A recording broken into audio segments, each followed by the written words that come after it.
Hello বন্ধুরা, আশা করি আপনারা সকলেই খুব ভালো আছেন। গতকাল রাতে Realme 7 সিরিজকে নিয়ে ভিডিও বানাতে গিয়ে টেক নিউজটা মিস করে গেছি। তাতে দেখলাম অনেকেই কমেন্ট করেছেন কেন টেক নিউজ আসেনি, টেক নিউজের প্রায়োরিটি সবার আগে। অবশ্যই আমি কৃতজ্ঞতা জানাই, আপনারা টেক নিউজের জন্য ওইভাবে ওয়েট করছেন।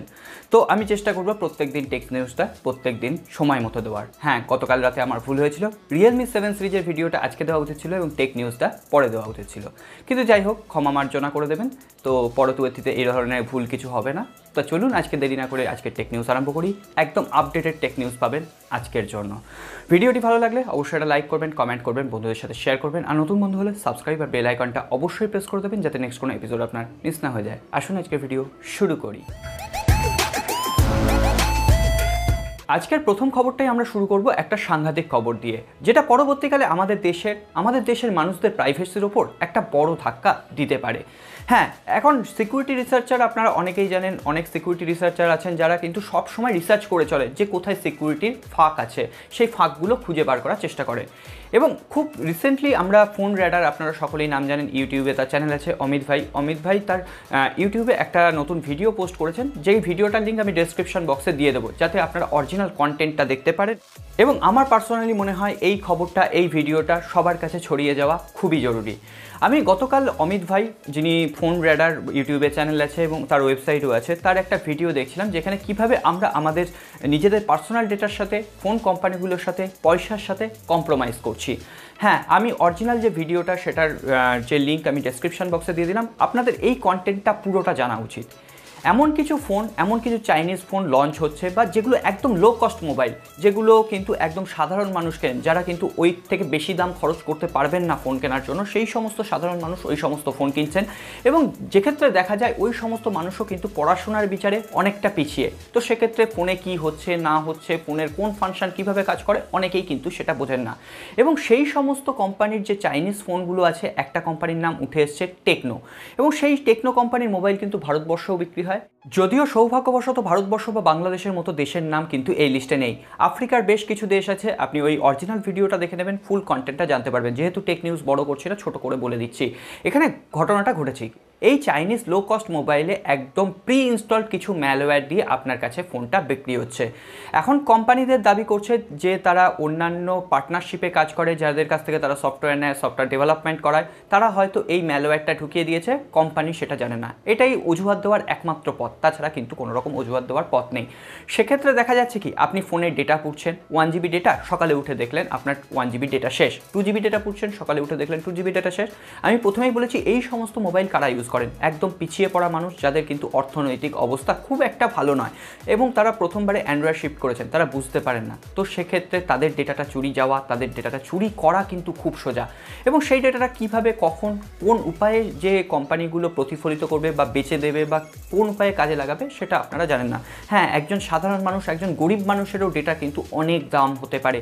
আপনারা যদি খেয়াল করেন দেখবেন ভারতবর্ষের দারিদ্রতা, পোভার্টি অফ লাইফ বিদেশের বাজারে অর্থাৎ চড়া দামে বিক্রি হয়। যেখানে দেখবেন অনেক ফটোগ্রাফার আসে, ভারতবর্ষের যে ডাস্টবিনে কুড়িয়ে খাওয়া বাচ্চাটা খাবার কুড়িয়ে খাচ্ছে, সেই ছবিগুলো তারা কিন্তু মার্কিন মুলুকে বা বিভিন্ন বড় বড় কান্ট্রিতে ওই ছবিগুলোর প্রদর্শনী হয়, এবং সেখান থেকে তারা কিন্তু মোটা টাকা কামায়। ভারতবর্ষের পোভার্টি অফ লাইফ, ভারতবর্ষের দারিদ্রতাকে বেচে, বাংলাদেশের দারিদ্রতাকে বেচে। তো সেক্ষেত্রে এই যে ডেটাগুলো কীভাবে তারা কাজে লাগাবে আপনারা জানেন না। আর এই সমস্ত যে ম্যালওয়্যার ঢুকিয়ে দেওয়া হচ্ছে, সেটা কিন্তু আপনার ফোন ফরম্যাট করে দেওয়ার পরও কোনোভাবে মুছে দেওয়ার উপায় নেই। তো সেক্ষেত্রে টেকনো তো অবশ্যই বলবো যে ভারতবর্ষে কি করলে কি হতো জানি না। এক টাইমে আমার মনে হচ্ছে যে এখনকার দিনে যে সমস্ত ফোনগুলো আসছে, আমরা নোকিয়াকে নিয়ে খিল্লি করছি, মোটোরোলাকে নিয়ে খিল্লি করছি ওভার প্রাইসড ফোন বলে, আমরা OnePlus-এর যে অপটিমাইজেশন সেটাকে নিয়ে খিল্লি করছি, iOS-কে নিয়ে খিল্লি করছি, যেহেতু ওভার প্রাইসড। কিন্তু একটা টাইমে দেখা যাচ্ছে আমাদের সিকিউরিটির সাথে কিন্তু এখনও পর্যন্ত ওই কোম্পানিগুলো কম্প্রোমাইজ করেনি। স্যামসাং রয়েছে।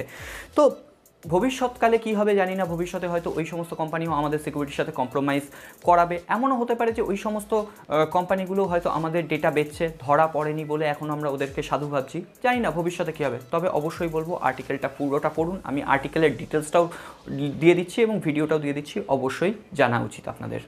এরপর আমরা কথা বলবো ওপোকে নিয়ে। ওপো লঞ্চ করতে চলেছে ওপো F17 এবং F17 Pro নামে দুটো ফোন, যেখানে আমরা অলরেডি ভিডিও বানিয়েছি, আই বাটনে লিঙ্ক দিলাম, অবশ্যই একবার ভিডিওটা দেখে নেবেন, আপনারা সমস্ত স্পেসিফিকেশনটা জানতে পারবেন। অবশেষে এই ফোনটির লঞ্চ ডেট কনফার্ম হয়ে গেল 2রা সেপ্টেম্বর। 2nd সেপ্টেম্বর ভারতের বাজারে এই ফোনটা লঞ্চ করছে, অর্থাৎ আশা করা যায় এই মাসের শেষের দিক থেকে, অর্থাৎ সেপ্টেম্বর মাসের শেষের দিক থেকে বাংলাদেশে এটা আনঅফিসিয়ালি আপনারা পেয়ে যাবেন। বাংলাদেশের দাম কত হবে জানতে অবশ্যই আই বাটনে থাকা ভিডিওটা দেখে নেবেন।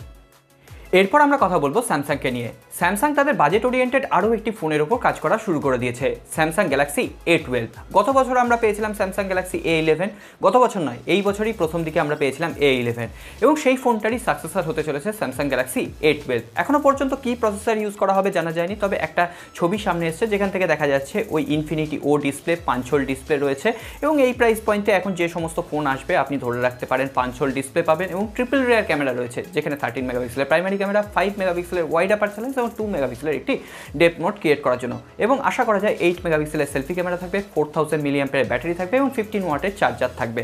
তো সেক্ষেত্রে প্রসেসরটা কনফার্ম হলেই আমি পরবর্তী টেক নিউজে জানিয়ে দেবো। এবার আমরা কথা বলবো রিয়েলমিকে নিয়ে। রিয়েলমির আর কপি করা অভ্যাস যাবে না, কপি করতে করতে রিয়েলমি কিন্তু বেশ ভালো কাজ করছে। রিয়েলমি তাদের আরও একটি এয়ারবাডসের পেটেন্ট ফাইল করেছে, যেটা কিন্তু ওই এয়ারবাডস প্রো অর্থাৎ অ্যাপেলের এয়ারবাডস প্রো এর মতো দেখতে। এখন দেখা যাক শুধুমাত্র পেটেন্ট ফাইল করেছে, কোন প্রাইস পয়েন্টে আসে, ওই 4 থেকে 5,000 টাকার মধ্যেই আসবে আশা করা যায়, এবং কবে লঞ্চ করা হবে এখনও পর্যন্ত কনফার্মেশন নেই। দেখা যাক রিয়েলমি কোন প্রাইস পয়েন্টে এটাকে লঞ্চ করে। এরপর আমরা কথা বলবো ওপোকে নিয়ে। আপনারা সকলেই জানেন ওপো রেনো 4 সিরিজ ভারতবর্ষের বাজারে কতটা বিখ্যাত, এবং ওপো রেনো 4 প্রো এটা নিয়ে একটা হাইপ সৃষ্টি হয়েছিল। শুধুমাত্র যদি ওখানে প্রসেসরটা একটু হাই কনফিগারেশন থাকতো তাহলে কিন্তু ফোনটা বেশ ভালো ছিল আমার মতে। হ্যাঁ, পলিকার্বনেট বডি ছিল, আমি মানছি যারা হালকা ফোন পছন্দ করেন পলিকার্বনেট বডি ছাড়া কিন্তু তাদের উপায় নেই, দেখতে ভালো ছিল, ফ্রস্টি ডিজাইন ছিল, এবং অনেকেই কিন্তু ওপো রেনো 4 প্রো এই ফোনটাকে অ্যাফোর্ড করতে পারেননি যারা ওপো রেনো সিরিজকে ভালোবাসেন। তো সেক্ষেত্রে ওপো কিন্তু আরও একটা তাদের লাইটার ভার্সন লঞ্চ করতে চলেছে, কিন্তু সেটা যে এত লাইটার হয়ে যাবে আমি ঘুণাক্ষরেও ভাবিনি। একটা গিগ বেঞ্চে নতুন ফোন এনলিস্টেড হয়েছে ওপো রেনো 4 লাইট, এবং এখানে ইউজ করা হবে কোয়ালকম স্ন্যাপড্রাগন 460 প্রসেসর, একদম কোয়ালকম স্ন্যাপড্রাগন 720 থেকে 460, এবং ফোনটার দামও মোটামুটি আপনি ধরে রাখতে পারেন 15 থেকে 20,000 টাকার আশেপাশেই হবে। আমার মনে হয় না কোনো রকম জাস্টিফাইড দাম এটার হবে।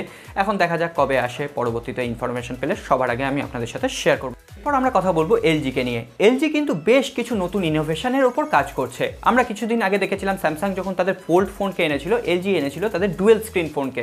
হ্যাঁ, ডুয়েল স্ক্রিন ফোন কিন্তু আমি আজ পর্যন্ত সচরাচর কোনো কোম্পানিকে নিয়ে কাজ করতেও দেখিনি, এখন পেটেন্ট আমার মনে পড়ছে না কোনো কোম্পানি ফাইল করেছে। এলজি কিন্তু ডুয়েল স্ক্রিনের ওপর কাজ করেছিল। অবশেষে এলজির উইংস বলে আরও একটি নতুন ফোনের ছবি সামনে এলো, যেখানে দেখা যাচ্ছে একটা আপনি লম্বা মানে হরাইজন্টাল স্ক্রিন রয়েছে এবং সেটাকে ফ্লিপ করা যাচ্ছে, অর্থাৎ এখানে যেমন ছবি আপনারা দেখতে পাচ্ছেন, এটাও কিন্তু একটা নতুনত্ব কাজ করছে। আমার মনে হয় খুবই হ্যান্ডি ফিচার্স। এখন দেখা যাক, এলজি পেটেন্ট ফাইল করে, এলজি ভালো কাজ করে, কিন্তু ফোন লঞ্চের সময় ঠিক আছে দামটাও আমি বলবো এলজি G8 যেটা ডুয়েল স্ক্রিন ফোন ছিল দামটাও ঠিক ছিল, কোয়ালকম স্ন্যাপড্রাগন 855 চিপসেট ছিল, কিন্তু যখন ফোনগুলো আসে ঠিকঠাক অ্যাডভার্টাইজমেন্ট করছে না, ঠিকঠাকভাবে প্রচারের আলোয় আসছে না, ফলে কিন্তু এলজি একটু হলেও ভারতবর্ষের মার্কেটে পিছিয়ে যাচ্ছে। এরপর আমরা কথা বলবো সনিকে নিয়ে। আপনারা যারা সনির এক্সপিরিয়ার ফোন ইউজ করেছেন তারা যদি সনির নাম আবার নতুন করে শোনেন, আবার স্মার্টফোনের বাজারে ফিরে আসছে, অবশ্যই তারা খুশি না হয়ে যাবেন না। আমি তো পার্সোনালি খুবই খুশি হব যদি সনির কিছু ফোন ভারতবর্ষের বাজারে লঞ্চ হয়। আর সনি এক্সপিরিয়া সিরিজ যারা ইউজ করেছেন তারা জানেন এই ফোনগুলো ইউজ করার অনুভূতি। অবশেষে সনি কিন্তু জাপানে তাদের Xperia 8 লাইট বলে একটা ফোন লঞ্চ করলো। হ্যাঁ, অবশ্যই আমাদের দাম শুনে একটু আটকে ওঠার মতোই, কিন্তু ওই যে বললাম কোয়ালিটি মেনটেন করতে গেলে এখানে কোয়ান্টিটির সাথে, এখানে প্রাইস পয়েন্টের সাথে বিচার করলে হবে না।